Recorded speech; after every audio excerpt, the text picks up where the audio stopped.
Hey, friends. Welcome back to the Have I Told You About This podcast show. This is a show where I discuss with you all the things that have been taking over my mind during the week. And this week's a doozy. I'm your host, Brad Komjenik. This is episode 6 of the show. And this week, my mind has absolutely been ablaze with thought after thought about one single subject. And it's actually not from the 80s this time, believe it or not. It's incredibly contemporary. What is it? Have I told you about this new show called Pluribus? Starring the awesome Rhea Seahorn. You might remember her as the Wexler lady from Better Call Saul, Saul's girlfriend, wife from that show. She was awesome in that. And she is awesome here again as Carol, our main character. So I binged as much of this show as I possibly could over the Thanksgiving holiday. And oh my goodness, am I so happy that I did. Not since Severance, Breaking Bad, and of course Better Call Saul has there been this type of thought-provoking television produced. I honestly just can't stop thinking about it. So it was the obvious topic to talk with all of you about this week here on the show. So let's dive in and see what we can happily come up with. Now, right off top of the bat, I have to warn you: spoilers. Spoilers! Alert, alert, alert. Yes, spoilers. Okay, there's going to be tons and tons of spoilers. We're going to go through the first 5 episodes of the show. Okay, so if you have not watched yet, fair warning. Put this on pause and go right to Apple TV. Binge all 5 of them. You'll have to. You can't help yourself. Then come back and let's have this deep dive into this amazing show. I mean, it's worth every second you're going to spend watching. I promise. It was for me. I was very doubtful when I first heard about it. Not really for anything else, but kind of the subject matter, which we'll dive into now. So there's going to be deep, deep spoilers ahead for basically every new release show except the one that was just released, episode 6. I don't go into that just yet. And trust me, this is a show you most definitely don't want anything spoiled for before you go into it. Right? So go watch if you haven't. Come back. If you have, well, let's dive into it. Now, if you're ready, we're going to dive into a world where happiness is contagious. Literally. And the most miserable person on earth might just be our only hope.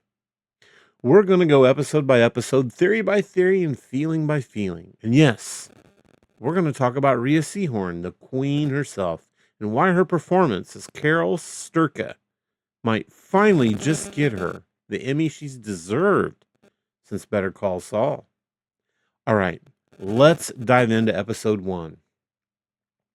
Episode 1 is entitled We is Us. So let's start at the beginning. Pluribus, the show, opens with a countdown clock. Literally a digital clock, and it's ticking down to some mysterious event we don't know anything about. Then we find ourselves in a control room with some astronomers.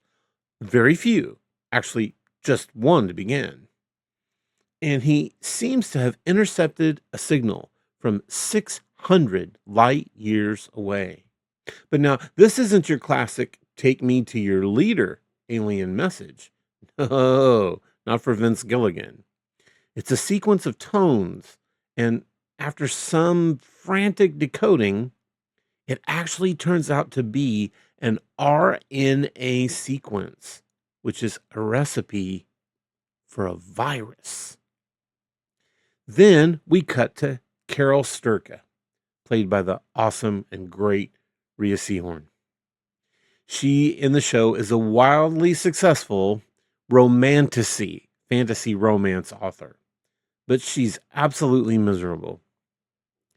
Like Freud would have a field day miserable. She's on a book tour for her latest book that she's written, surrounded by all of her adoring fans who want her signature on the book, and they want to tell her their stories about why they love her and why they love her books. But she can't even barely muster a smile. Kind of crazy, isn't it? Biting the hand that feeds you. Then we're introduced to her partner, Helen. Not only it appears is Helen like her agent and maybe or someone who's definitely working with her. If it's not agent, it's an assistant. And but she's also Carol's anchor, her only kind of like real connection to the world. And speaking of the world, it then changes in a series of chilling, almost silent montages. We see this virus begin to spread. It starts first with a rat bite in a lab, and then jumps from human to human, spreaded through nothing else but a kiss and maybe some licked donuts. And eventually, it's a full-on global event. People begin to convulse, and then they just rise up eerily, calmly, and happily. And they begin moving all in perfect sync. And then come to find out Carol is immune, but Helen isn't. Carol watches helplessly as Helen succumbs to this virus and eventually dies. And the city burns. Carol then flees, only to find that everyone, her neighbors, the government, even everyone on the TV, knows her name. The infected are now calling themselves the others. And they all reach out to her directly by name, and they offer her help. But they also make it very clear Carol must join them. She's one of only 12 known immune individuals on Earth. Our episode ends with Carol alone, pouring herself a drink, with the weight of the world pressing in on her. I tend to truly enjoy TV the most that engages me, makes me think, makes me ponder all kinds of things, the world we live in, life in general. How can things happen? Why do people act this way, right? And maybe even how I engage with the world myself. And how could I make it better? See, those shows, as it turned out, get fewer and fewer every year.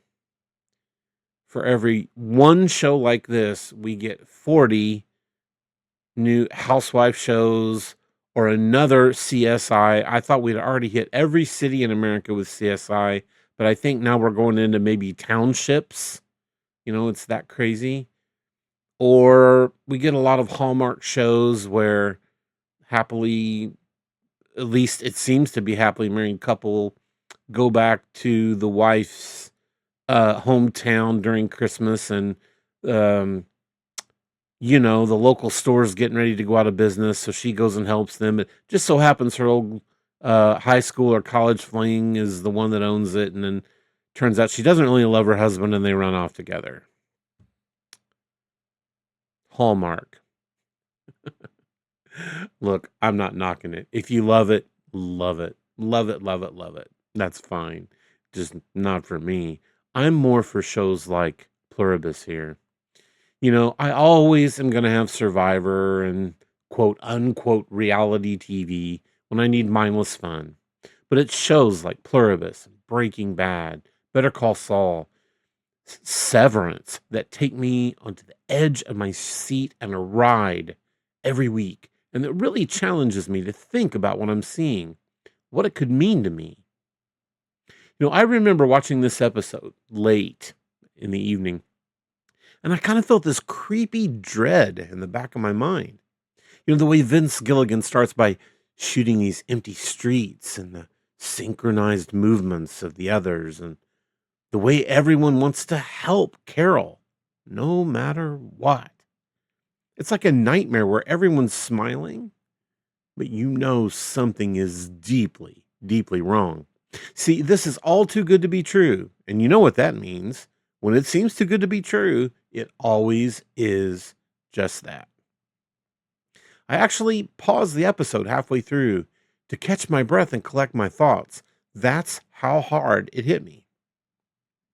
It seems after this single episode that the big question here is this: what if this thing that happens to the world that appears to be a terror to you actually turns out to be everything everyone else wanted? Man, what a question to ponder. How would you react to that? Give that some thought. Let me know down in the comments. How would you react if you were Carol? It's pretty crazy to think about. What would your initial impressions be? As a psychologist by trade, these are the questions I love to ponder. And I just know that this new Vince Gilligan show is going to make me ponder these things and keep me on my toes for the entire ride. All right, that's episode 1.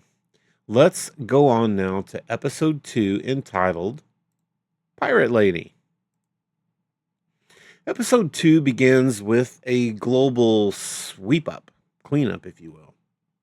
Cleanup crews, body collection, and a sense that the world has been fundamentally, irreversibly changed.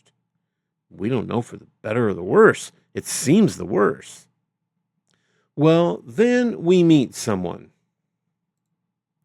Zosia. Zosia here is a member of the others, or the hive mind. And she becomes Carol's chaperone. See, each of the people, it seems, who are having a lot of trouble with this new way of life, get a chaperone. And Zosia is Carol's chaperone. Zosia is calm. She's polite. And in a twist that's both hilarious and unsettling, she happens to also look exactly like a gender-swapped version of Carol's romance book, Heroine, that she wrote. A man in her book named Raban. And that's a detail only Carol and Helen would know. But the hive mind, come to find out, has access to every single person's memories, even the dead, like Helen is. Now it's getting serious. So Carol tries to bury Helen in her backyard, but it's not an easy task. They live in Albuquerque, New Mexico, and the ground's mostly hard rock and clay. She starts by trying to dig, and she's almost getting like heat stroke from it. So as Carol's keeps trying, to dig and dig and dig, our others, including Zosia, ever so helpful, drop off a mini digger machine, a big machine with a big scoop on it. And Carol's anger and grief boil over at that. And when she lashes out at Zosia, something terrifying happens. Zosia begins shaking and violently, and then collapses. And then come to find out, so do millions of others around the world.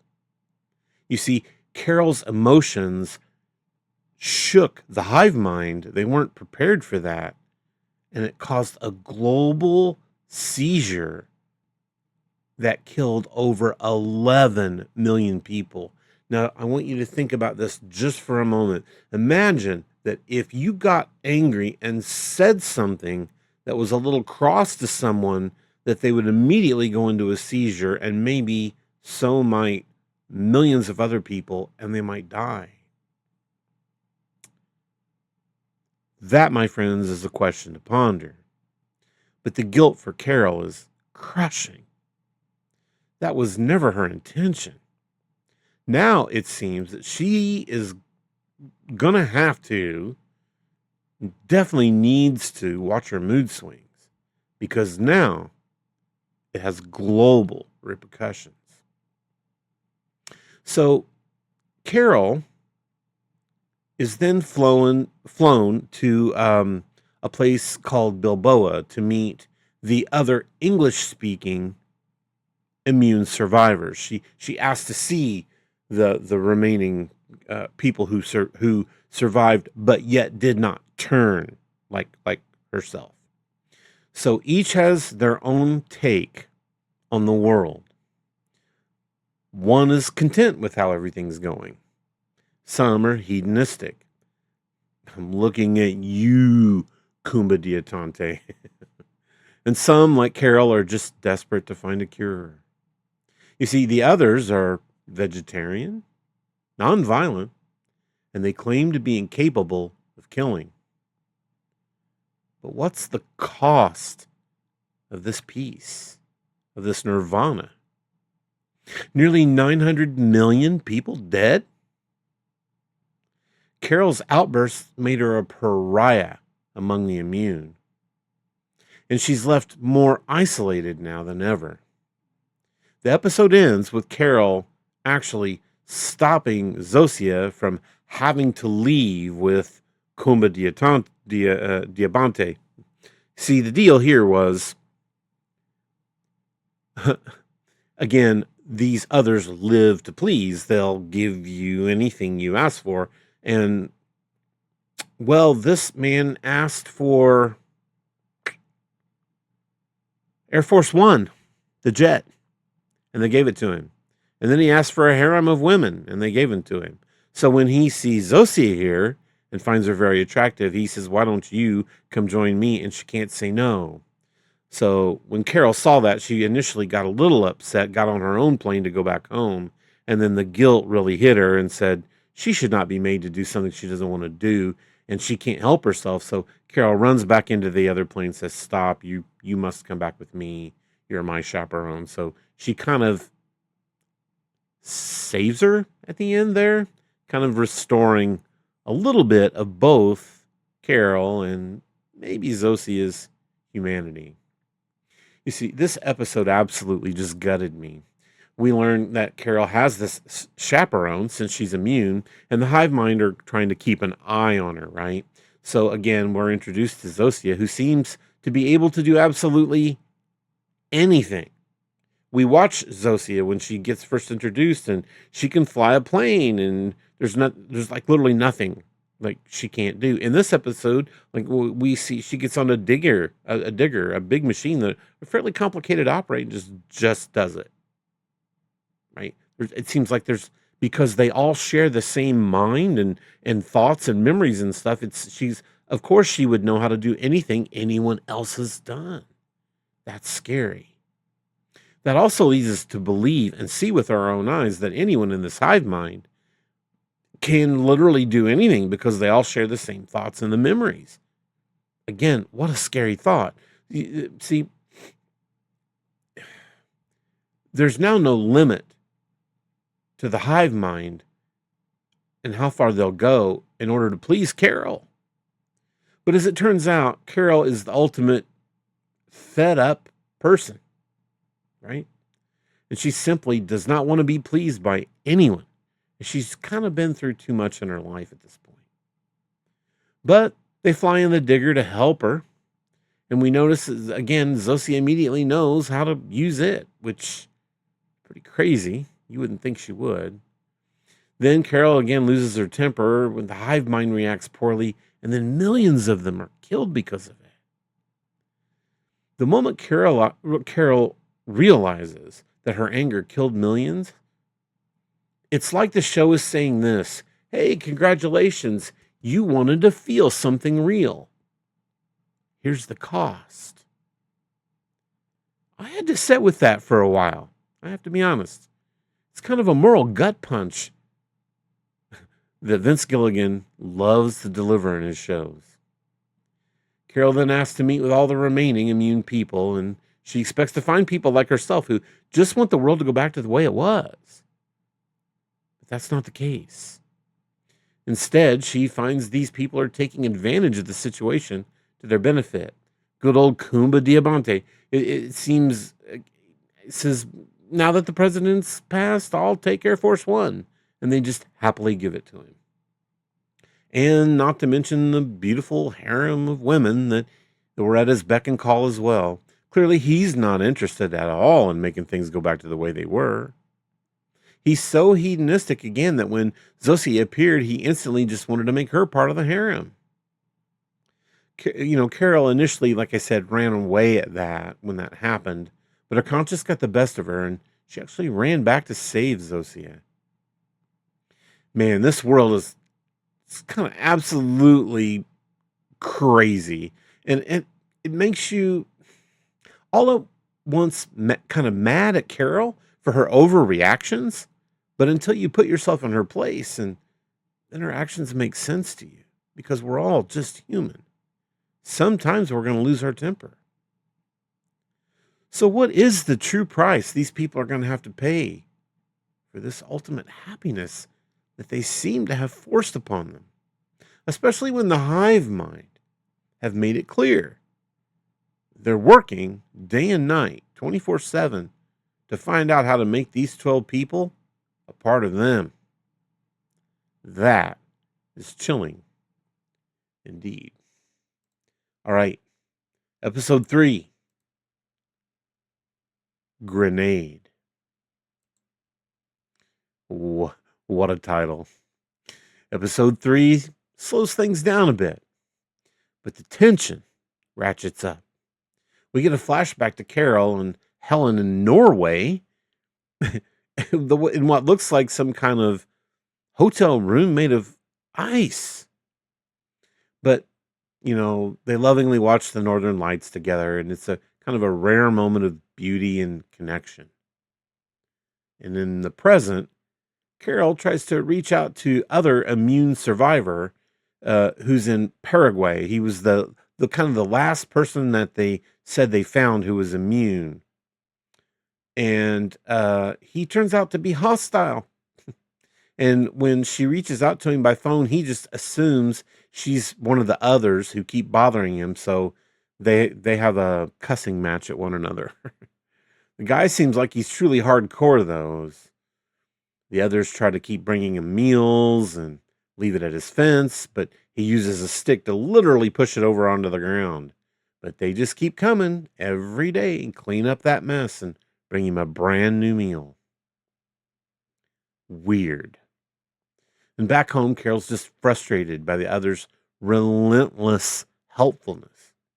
She then gets so fed up with it that she sarcastically asks, "You give me anything, right?" And they say, "Right." And she says, "What if I ask for a hand grenade?" She knew that was probably a bridge too far. No one in their right mind is going to give her a hand grenade. And in classic Vince Gilligan fashion, Zosia hands her a hand grenade. And Carol's a little bit drunk and angry when she gets it. And even just handing it to her made her even a little bit more slipped into her rage. So she just pulls the pin on the thing again, saying it's fake. But it was real. It was exactly what she asked for.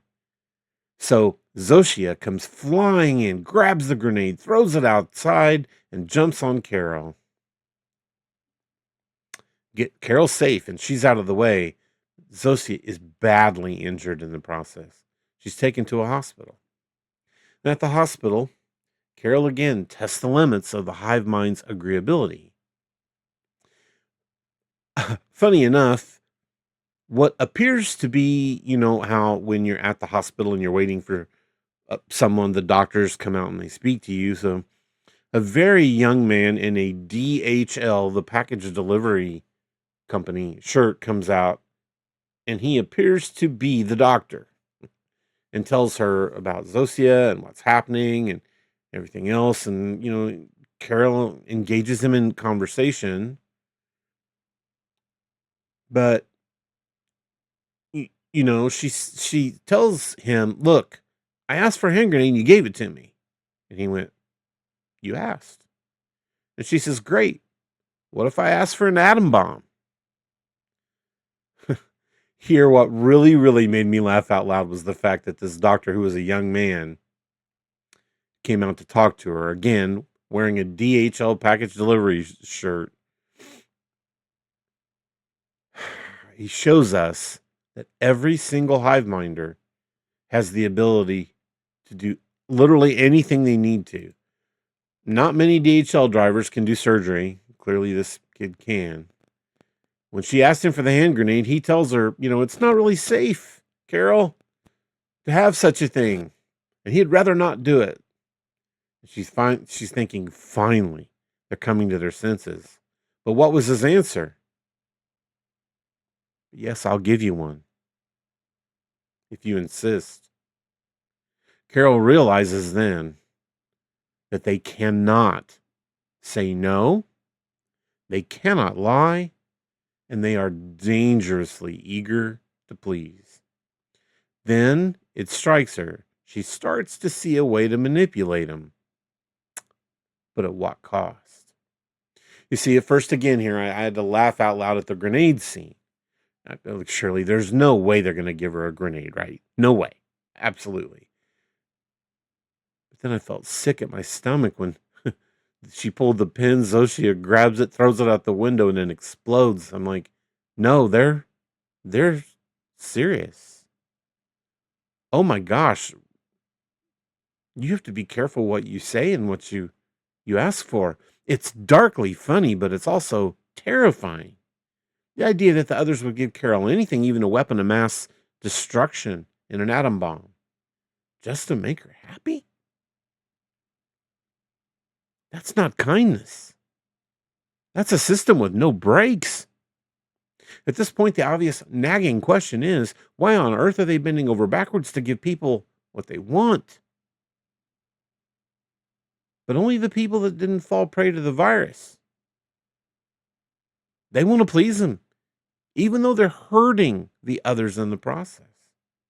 What is the ultimate plans of whoever it is that caused this virus in the first place? This is another Vince Gilligan masterpiece, and I'm glued to it. Let's move on to episode 4. Please, Carol. In this episode, we have a major, major turning point. We finally get a look at the man in Paraguay, living in the storage facility. He's refusing any help from the others at all.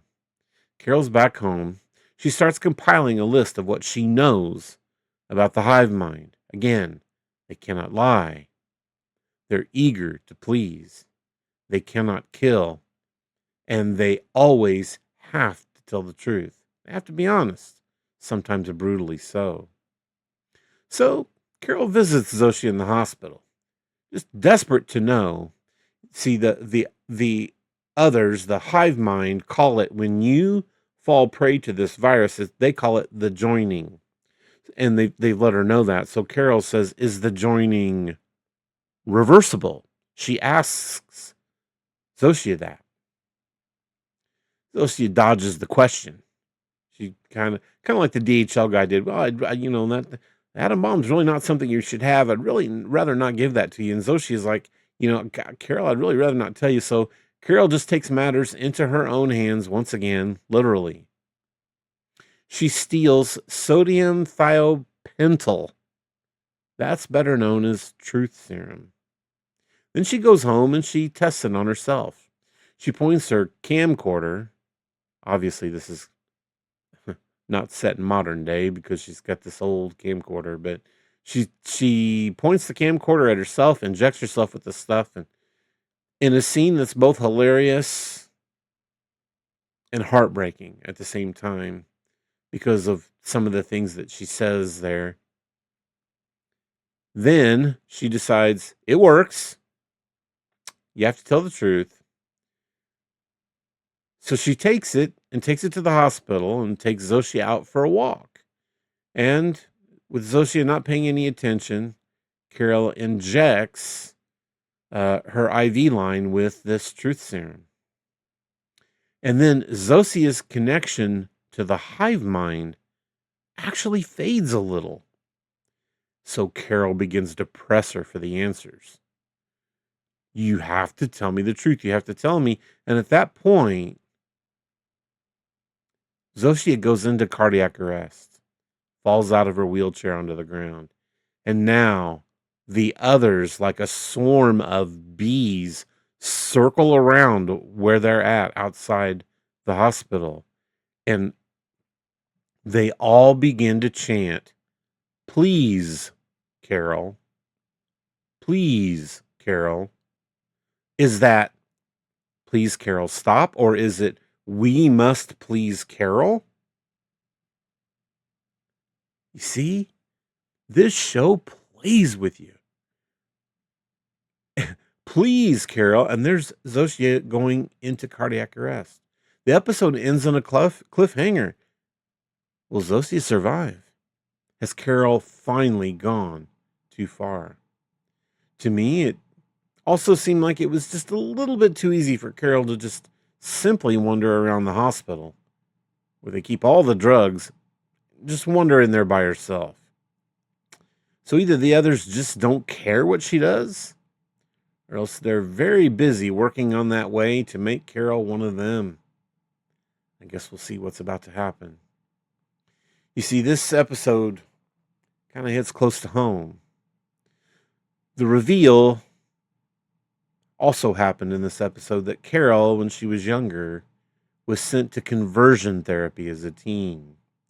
So Carol has clearly made it known she was a lesbian in love with Helen, and must have made that known that she was a lesbian to her parents earlier, so her parents sent her to a conversion therapy where it's their goal to make you not gay anymore.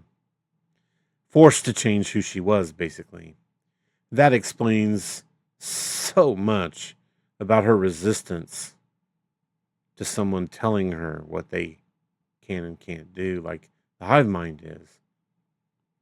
It's not just about Carol's individuality. It's about the trauma of being told you're wrong for being who you are. I gotta tell you, I'm not gonna lie, I teared up at that. Here's where your mind gets stuck, wondering about what in the world the goal of this entity who created this virus could possibly be. Also, who are they? Where are they from? Did you ever stop to think?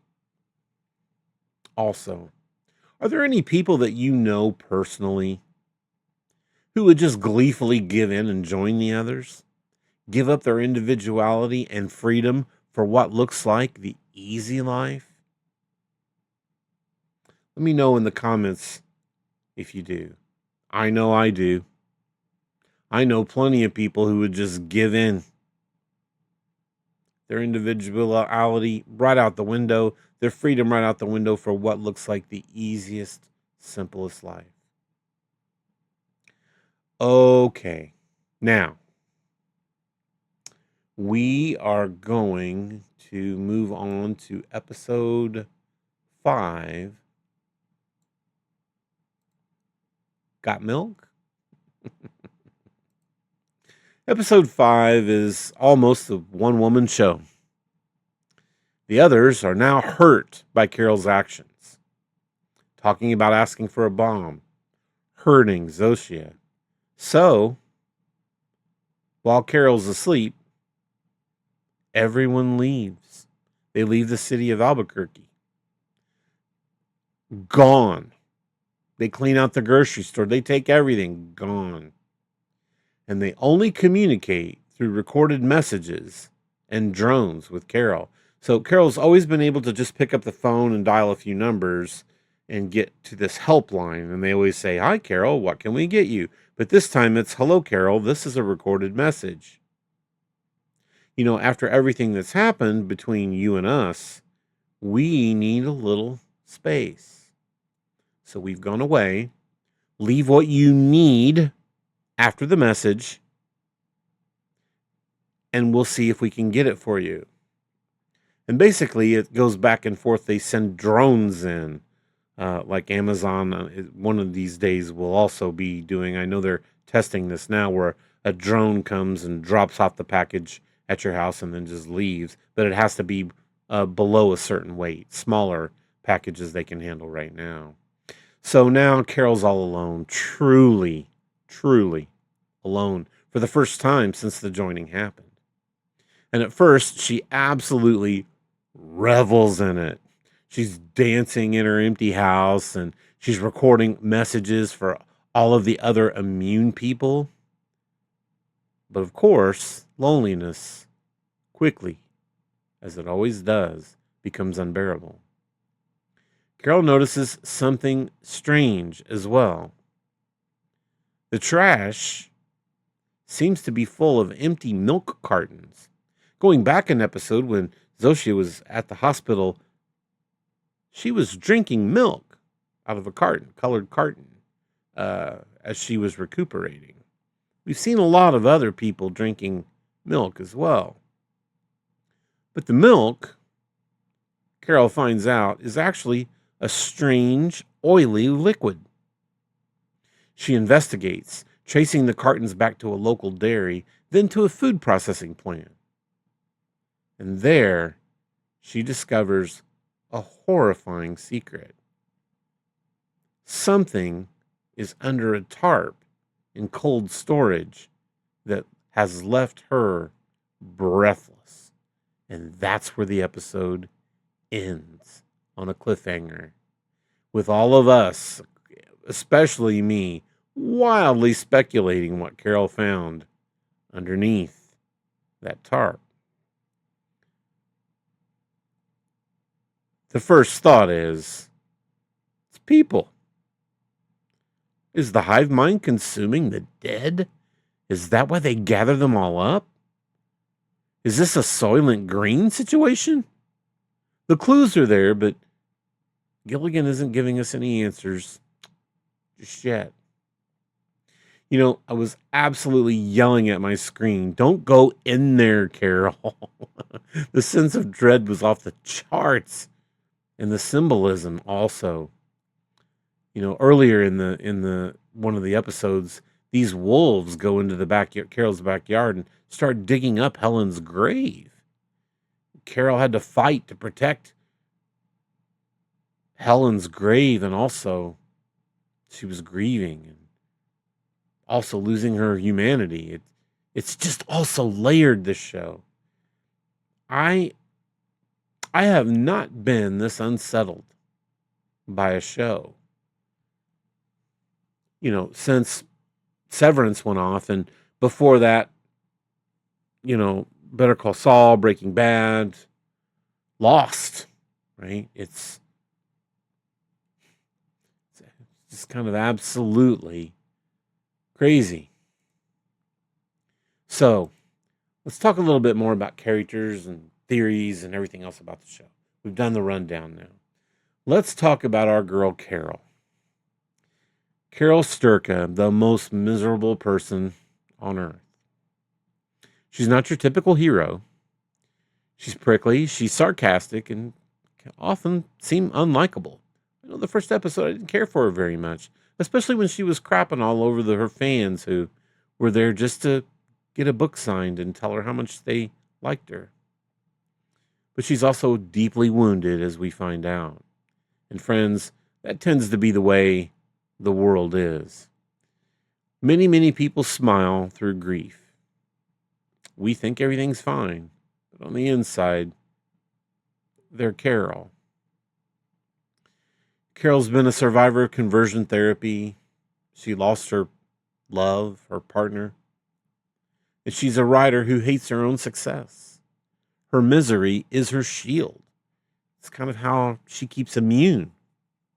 And in a world where happiness is enforced, Carol's an alien. She seems to be the alien, and her pain becomes her superpower. Over these first episodes, we watch Carol grapple with guilt over the deaths that her anger caused, and Helen, of course, loneliness.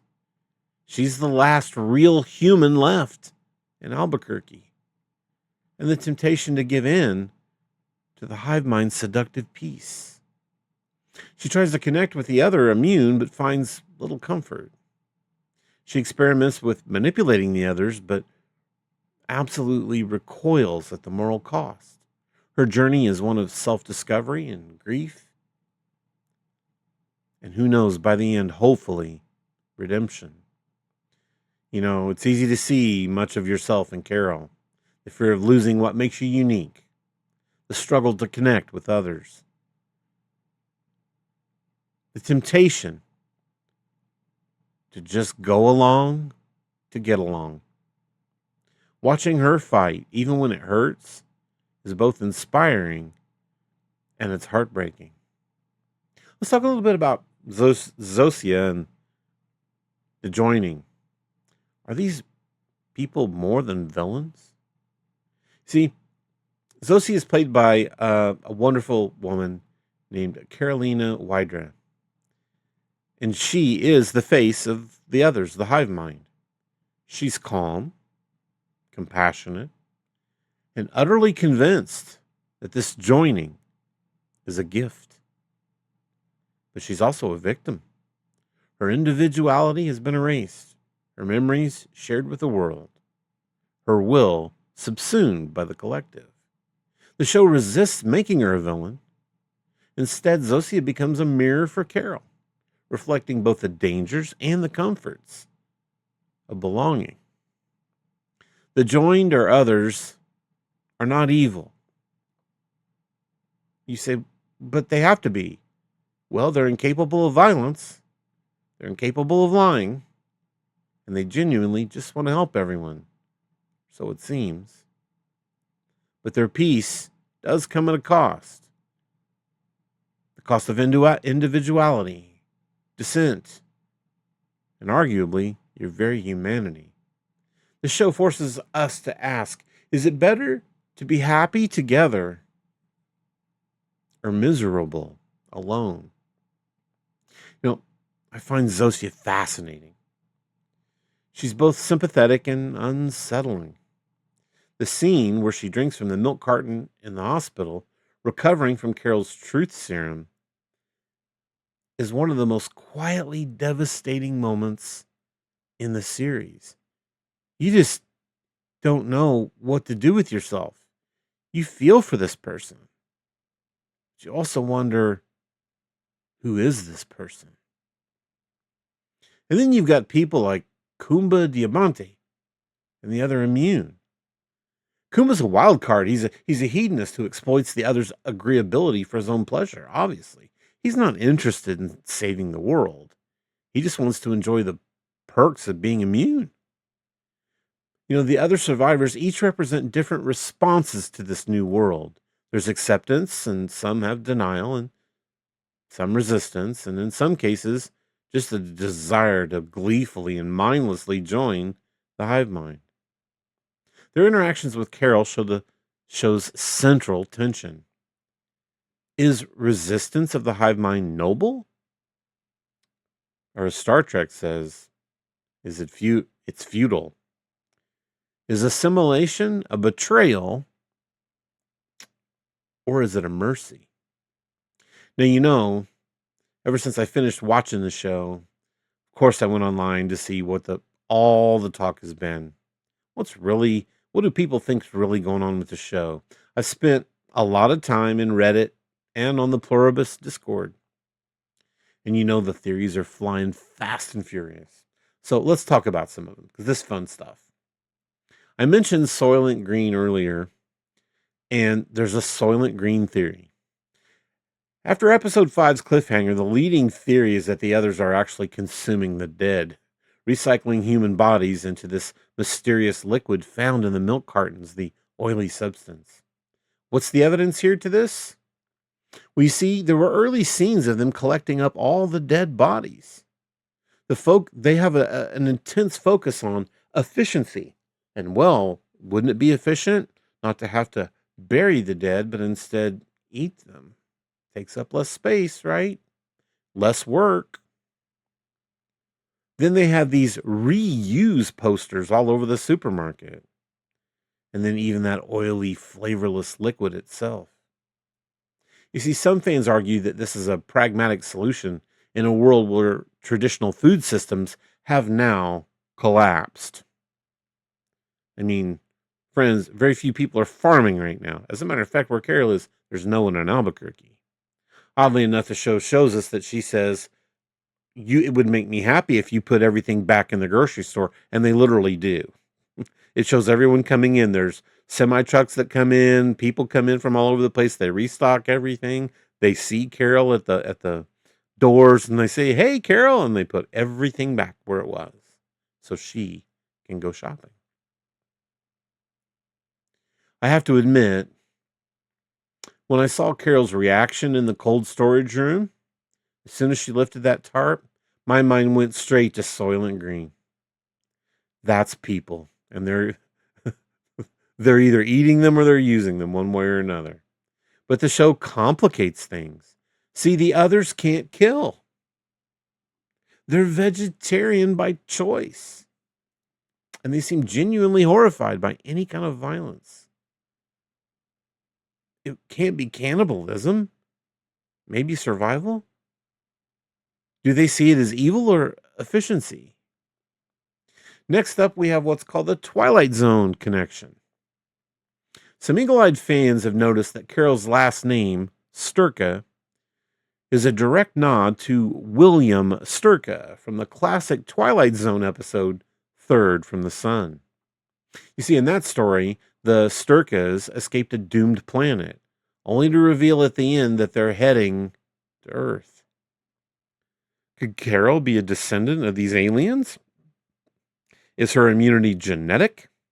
A result of her true origins?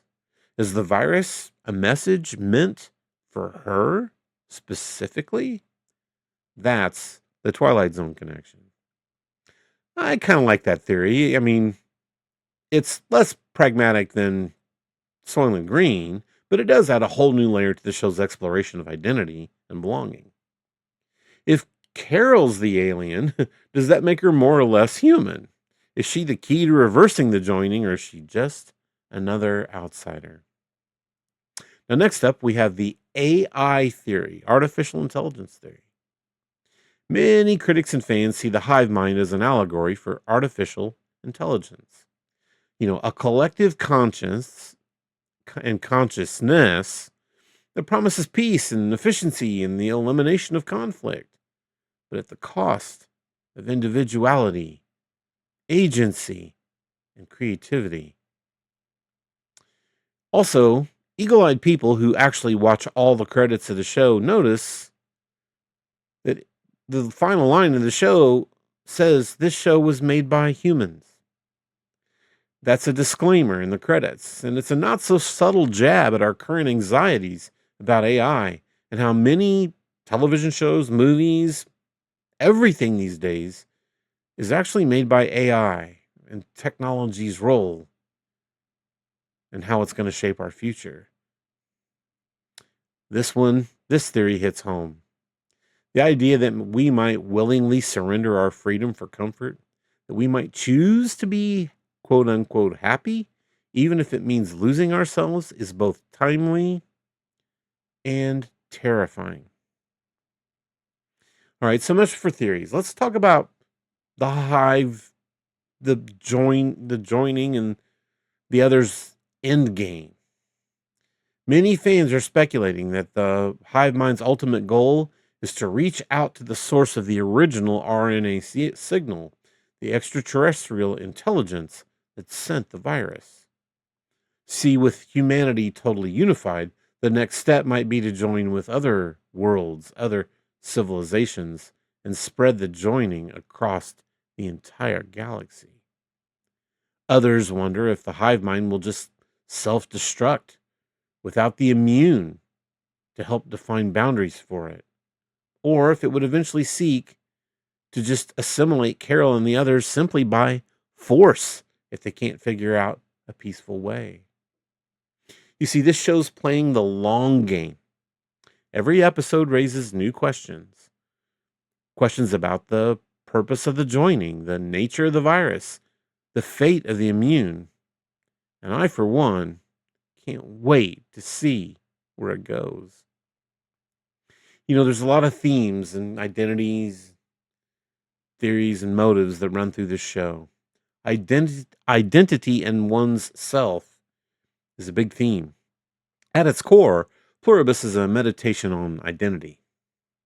What does it mean to be yourself when everyone else joins together? Is individuality worth the pain, the loneliness, the conflict? Carol's struggle is our struggle. It's a fight to hold on to what makes us, what makes us unique, especially when the world tends to, or seems to be, conforming. The show uses tons of visual motifs. Go back and rewatch. See how many mirrors you see in the show. Reflections of people when you think you're looking at the person. And empty rooms. This all underscores Carol's isolation. The color palettes also shift from warm tones to chaotic tones. Sterile blues and yellows of the hive mind. Every frame is a battle between self and collective. And then, of course, memory and grief. Man, this show drives this home. Memory is another central theme. The hive mind shares all their memories, even those of the dead. Helen lives on in the collective, but Carol refuses to let go of her private grief.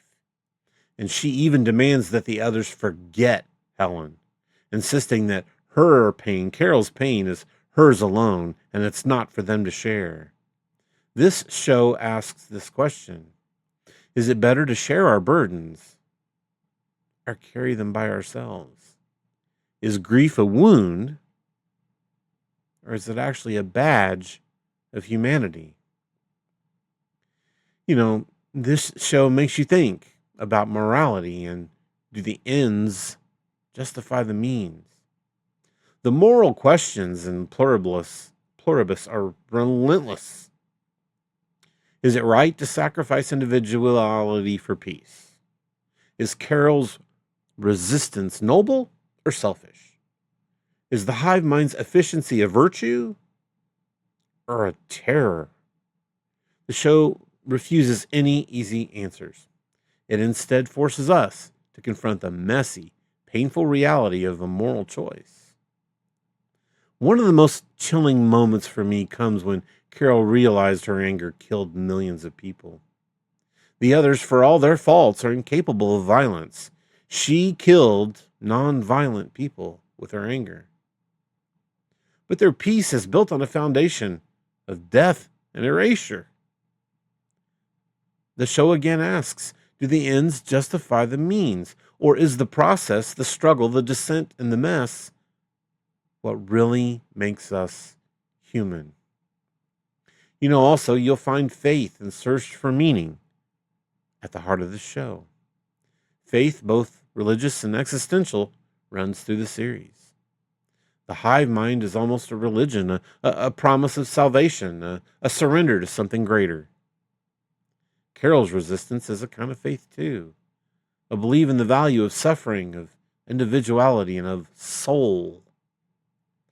The show draws explicit parallels to conversion therapy, to the trauma of being forced to change, and to the longing for acceptance and love.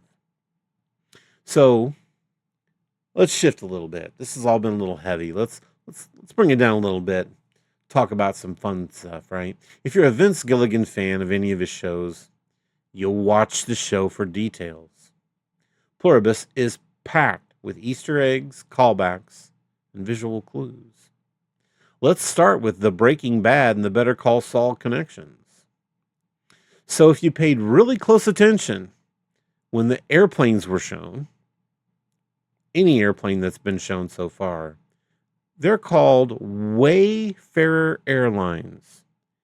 And if you're a fan of Breaking Bad, the plane Carol takes in episode 2, you can certainly see right beside her on the head cushion says Wayfarer, is the same airline that was involved in the midair crash in Breaking Bad. It's a subtle reminder of the unintended consequences of individual actions, the butterfly effect that ripples throughout both of these universes. Next up, good old Macallan whiskey. Carol drinks the same Macallan whiskey that was favored by Howard Hamlin in Better Call Saul. It's a nod to a comfort, a routine, and the small rituals that anchor us in an ever-changing world. And then, of course, you've got the fact that Carol lives in Albuquerque. It's the same setting. Well, we all know where Walter White lived, don't we? There's narrative structure and pacing here as well. You tend to have slow openings. Each episode begins with kind of a long, often silent sequence, a very Vince Gilligan's signature move. These scenes reward your patience. They invite viewers to notice the small details that'll pay off later. And then the countdown timer.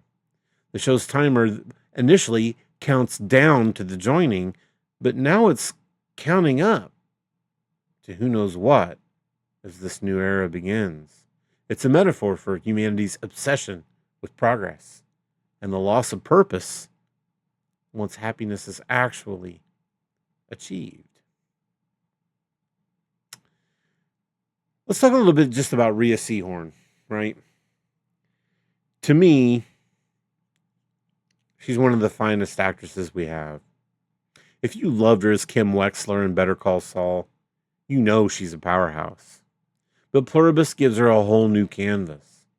Carol is brittle, angry, hilarious, deeply wounded. Seahorn plays every single note. We see grief, we see rage, tons of sarcasm, but also vulnerability, with a precision that's almost surgical. Critics are already calling her performance Emmy-worthy, and it's about time. Seahorn was famously snubbed for her work as Kim, despite delivering one of the most nuanced, complex performances in TV history. Pluribus is her showcase, a one-woman tour de force that anchors the entire series. And you know, there's a few connections here with Kim Wexler, between Kim and Carol.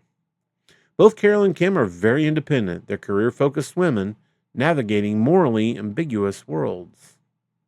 Both are driven by a sense of justice. Both haunted by guilt and loss. Both struggle to connect, to belong, to find any kind of meaning in a world that feels hostile. And Seahorn brings a quiet intensity to both roles, making us root for her even when she's at her most difficult. You know, there's moments, Carol alone in the house, talking to Helen's empty pillow, or lashing out at the others, that at times broke me. Seahorn's ability to convey so much just with a glance or a sigh or kind of a half smile. It's masterful. If she doesn't win the Emmy this time, I'm starting a petition. She deserves it. So, Pluribus versus Severance. Let's talk about that. Let's talk about the tone, structure, and mystery. A lot of people are comparing Pluribus to Severance, right? Apple's other TV high-concept sci-fi hit. Both shows explore identity, memory, and the cost of conformity, right?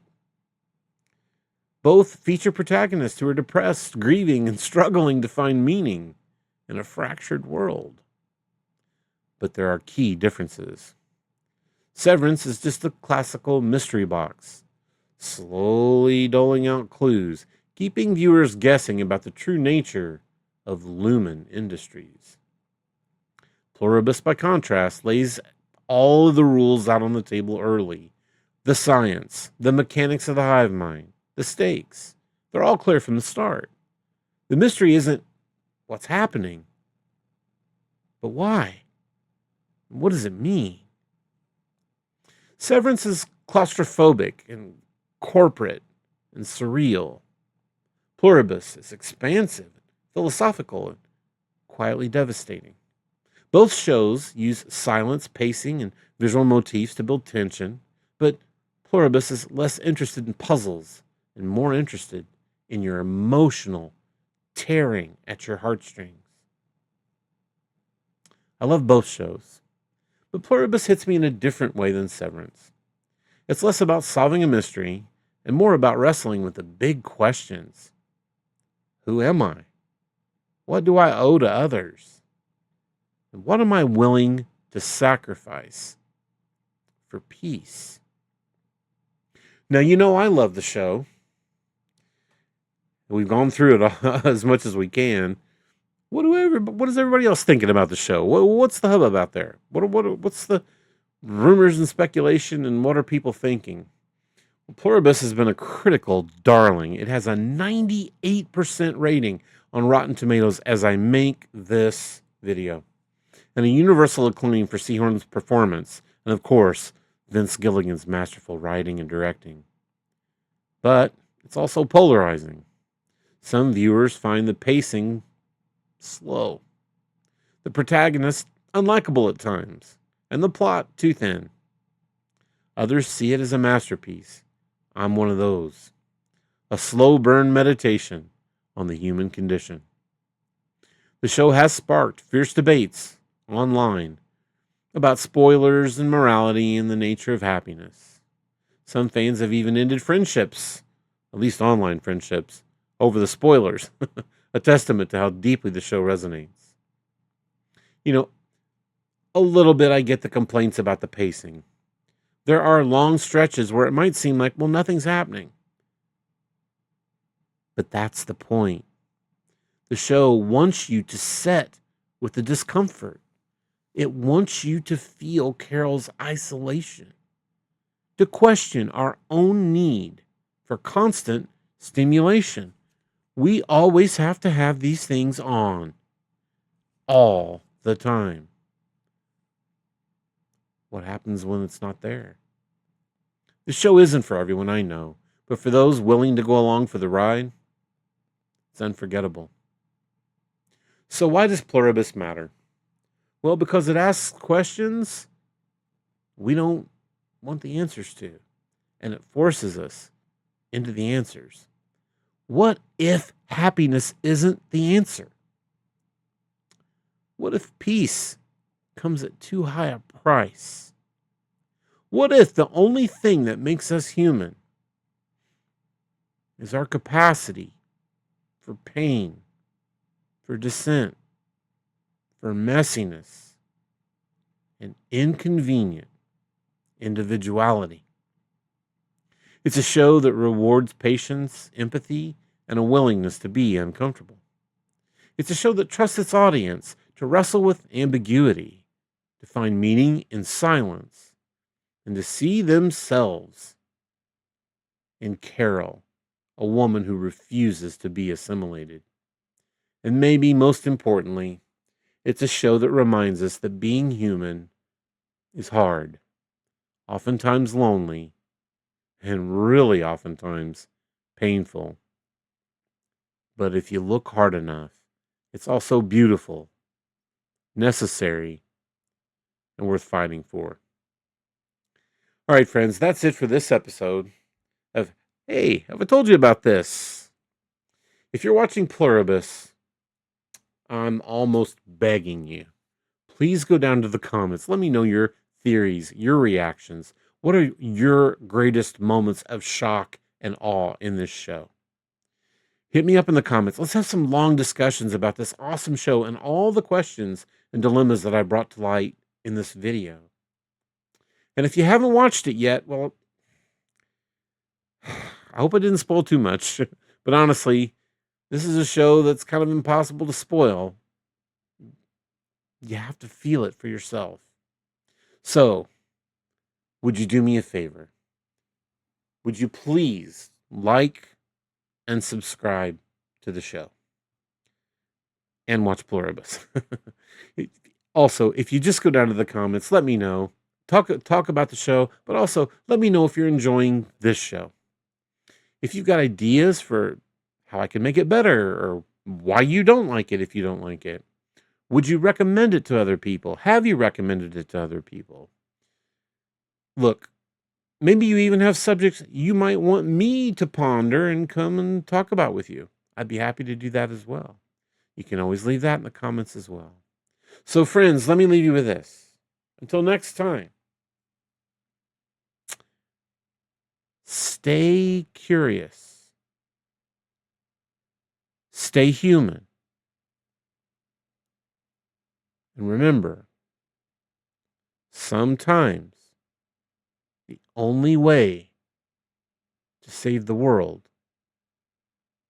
is to refuse to be happy. See you next week.